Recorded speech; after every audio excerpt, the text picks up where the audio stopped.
Welcome to a new episode. Hello, hello. I hope you're doing well. Today, I want to talk about releasing your old worries that have been following you for years, for months, maybe for just a few days. Now, let's understand worries first. Let's understand what they're doing to you. Let's understand first how they want to be felt and seen, because they have been a companion for me for really, really long period of time. I have been very close to them, very, very close, where I couldn't really operate from a higher state of consciousness. I was really driven by fear and worrying and not knowing where my life is going. So if you are feeling lost, if you feel you are worrying a lot about your future, about the here and now, not knowing how to move past that, then this video is for you. Well, if you're meeting the first time, my name is Patricia, and what we are doing is raising your awareness to who you are truly. What is your essence? Knowing your essence means that you know where to go afterwards, not from a false self of belief, not because you are someone you are not, but because you truly know who you are at this current moment, which is always changing, but you feel safe in that change, right? It's not about I need to show up a certain way.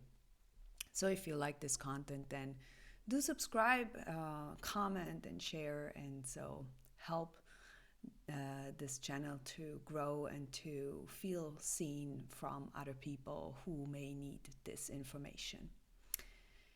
All right, so when we worry, what is happening inside of us is we contract.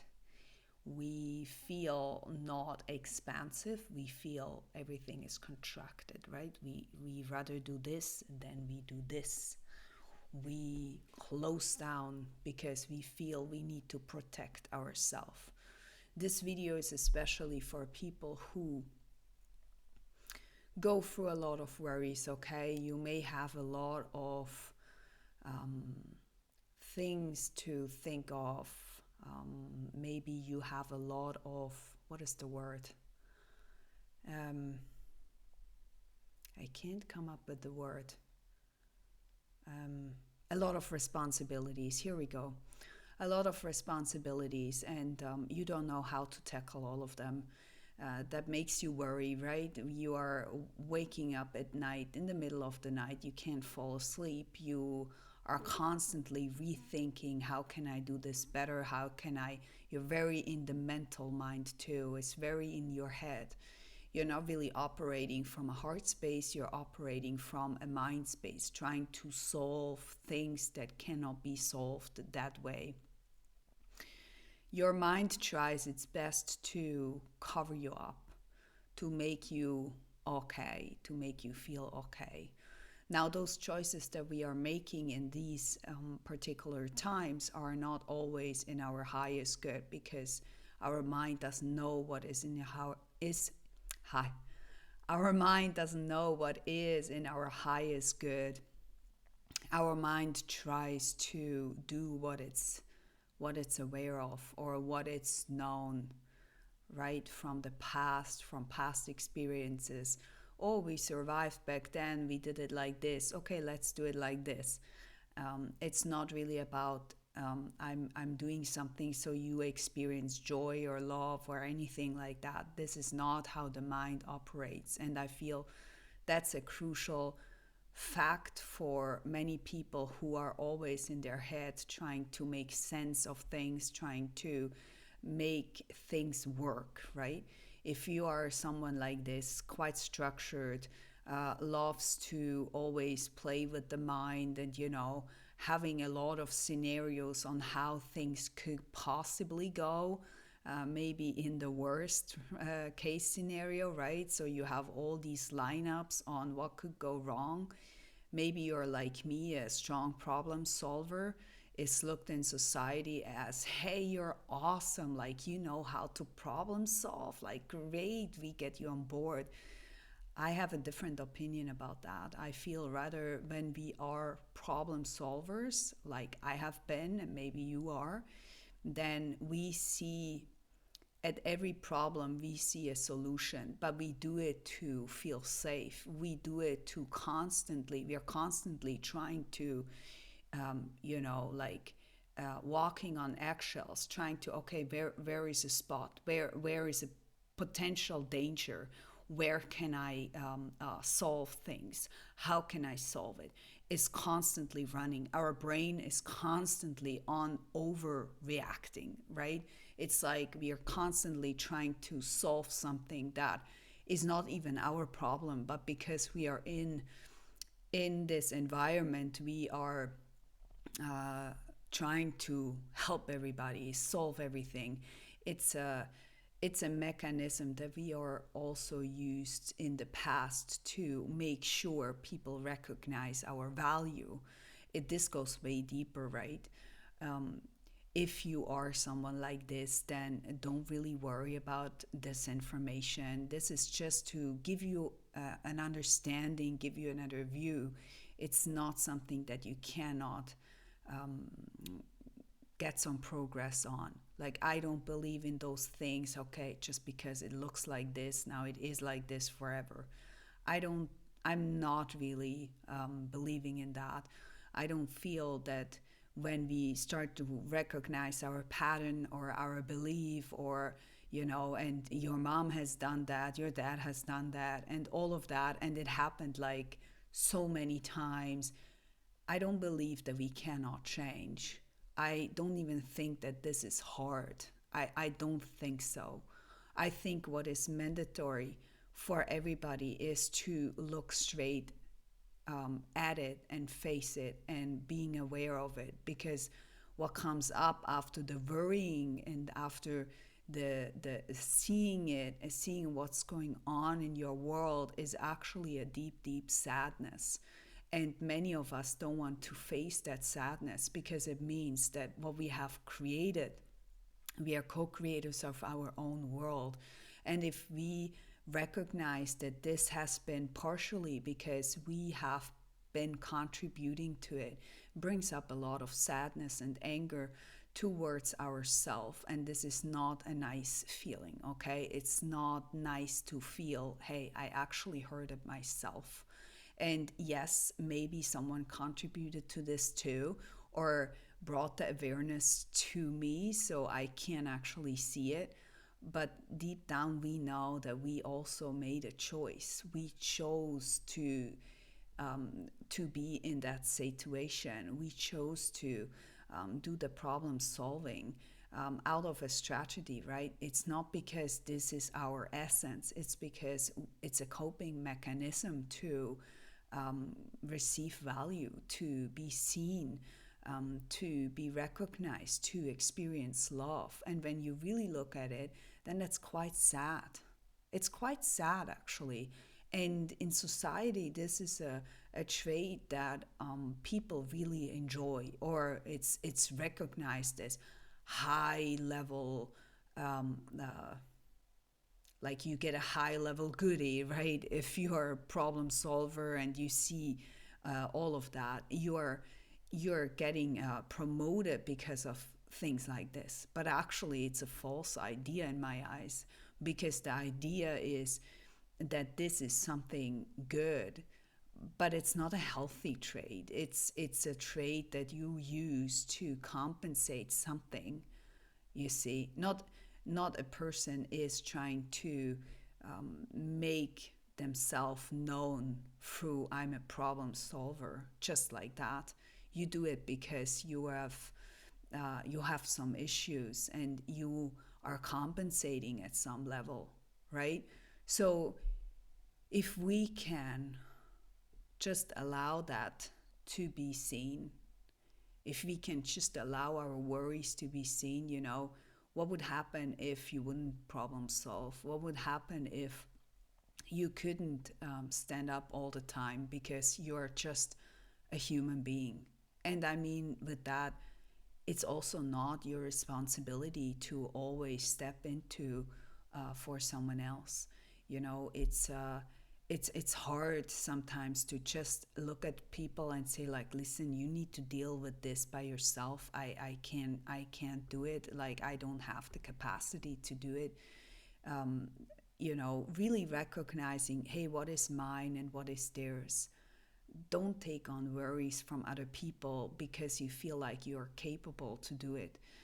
Even if you are capable, you can maybe recommend someone who can help them on a professional way, or you could just give them some advice, what